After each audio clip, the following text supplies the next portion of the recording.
Today we're going to talk about Uranus and Taurus. On May 15, 2018, Uranus, the planet of revolution, shocks, and unforeseen changes, entered Taurus, the sign which rules money, staying there until about April 24th, 2026. Traditionally, Taurus rules banks and private and public financial institutions. During the previous Uranus and Taurus period from 1934 to 1941, massive bank failures across the nation required powerful government interventions to stabilize the financial system and restore consumer confidence. The National Banking Act, as you can see here with Uranus and Taurus in 1934, the National Banking Act was a powerful government intervention that was required to stabilize the financial system during the time that the government was in the midst of a Great Depression in order to restore consumer confidence. The Banking Act of this period that was signed on August 23rd, 1935, was signed into law by President Franklin Delano Roosevelt. And the Second New Deal of this period in 1935 offered security against old age, unemployment, illness, and slums, and a work relief program. Also during this period, the Social Security Act was enacted on August 14, 1935, shortly before the National Banking Act. So if we can see here a correlation between banks, government intervention,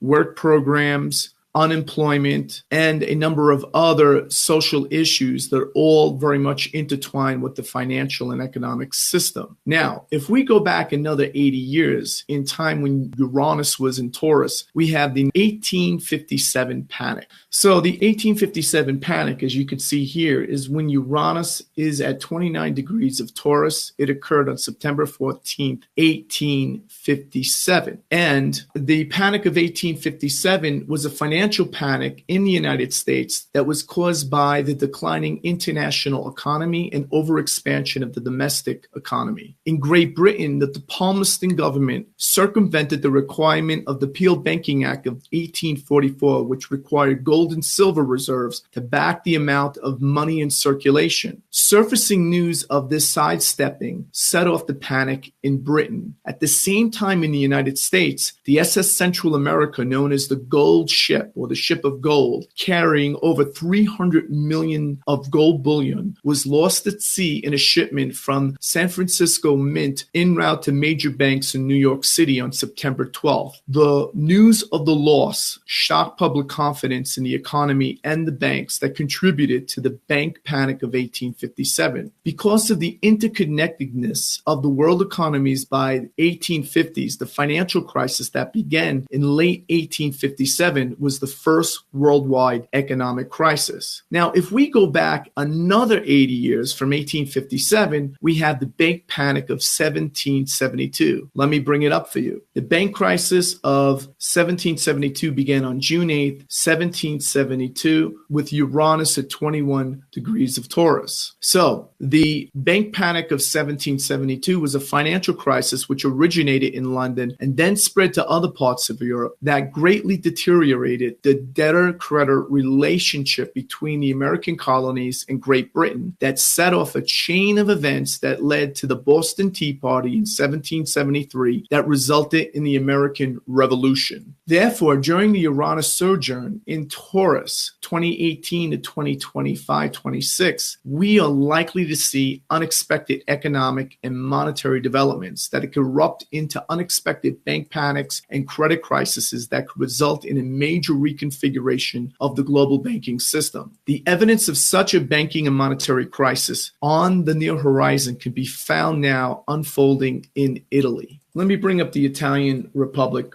horoscope. The Italian public horoscope for June 10th, 1946 at 6:10 p.m. Let me give you a little bit of background on what I'm seeing here, and then we'll discuss the chart in detail in regards to the planetary transits that are currently operative. Banca Montepaschi Siena is an Italian bank that traces its history to a Mount of Plenty, an institutional charity, if you will, founded by an order of the Magistrate of the Republic of Siena on March 4th, 1472, when its statute was approved. Founded when Siena Siena was an independent republic, the bank is known simply as El Monte by the city's inhabitants. Banca Monte Paschi Siena is therefore regarded as the oldest bank in the world still operating. It has survived centuries of commerce, war, and revolution, but Italy's financial crisis threatens her oldest bank at a cost to the Renaissance city which relies on it, for the bank is paying the price for being massively exposed to Italian government debt. Once a safe option, but now amid fears that Italy's finances could be as shaky as those of Greece and Spain, an enormous liability. And since 2014, Banca Monte Paschi Siena shares tumbled from €241 to €3.25 as of May 2018 due to loan fears and concerns over 40 billion of non-performing euro loans. So just think of this. In 2014, the shares of Banca Monte Paschi Siena were €241. And as of today, they are roughly trading around €3. This is the oldest and one of the largest sovereign banks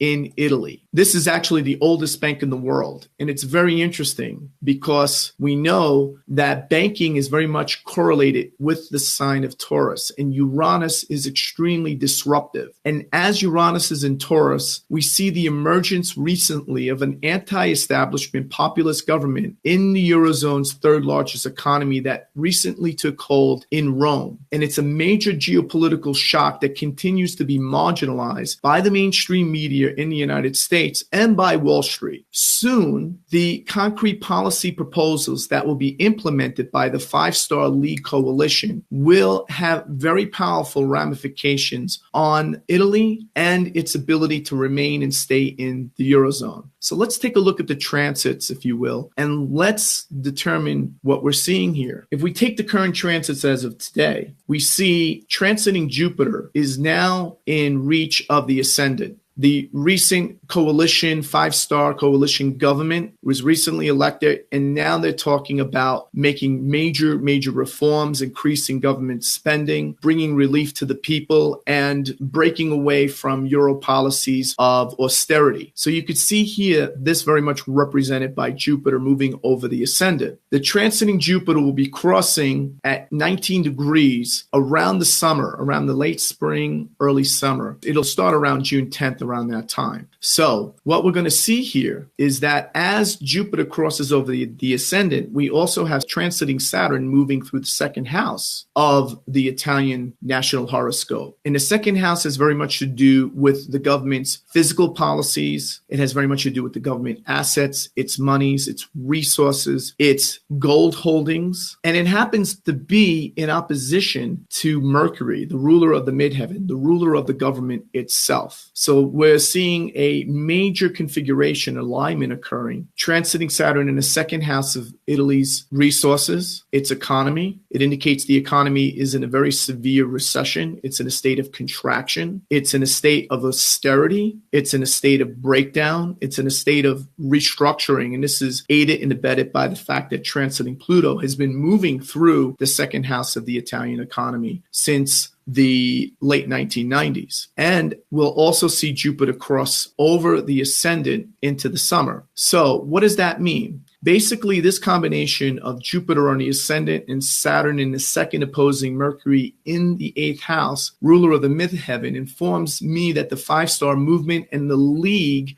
that it's in coalition to implement most of its policies may be successful, but only with limited funding. So they'll be successful in implementing the policies that got them elected to office in carrying out their agenda, all right? And they will do so to attempt some structural reforms, but those reforms will be very problematic and will be considered highly critical by many aspects of the EU and Euro architecture, resulting in Italy's debt path trend dramatically rising upward. So what we will see is a destabilization of the economy because the fiscal stimulus that will offset the concerns by the European Union and beef up some confidence in the Five-Star League coalition policies ultimately will not be able to deliver the necessary level of restructuring to prevent a debt crisis from brewing. So what we'll likely see is a loss of confidence, certainly by early summer and early next year, as the time that Saturn-Pluto makes a tight conjunction in the Italian second house of economy, money, and assets. So again, as this process goes and as confidence is lost, as the five-star League coalition policies begin to be implemented, we'll see a fall in Italian treasury bonds. Yields will begin to spike as interest rates continue to go up, as Italy gorges on its own debt. So following a significant and financial economic downside impact of the Saturn-Pluto, which is in close proximity to one another in Italy's second house, we also need to factor in Neptune. At that time is also making an applying square to the natal Sun-Uranus conjunction in the Italian horoscope. And this is likely to appear where Italy will hit a breaking point where it will likely apply for ESM support and qualify for the ECB OMT bond buying in order to prevent the nation from completely defaulting on its debt. Keep in mind that Target 2 debt to Germany adds another 30% to Italy's debt to GDP ratio, which is already 130%, which will likely, at the very best futuristic scenarios, drive it up to around 160%.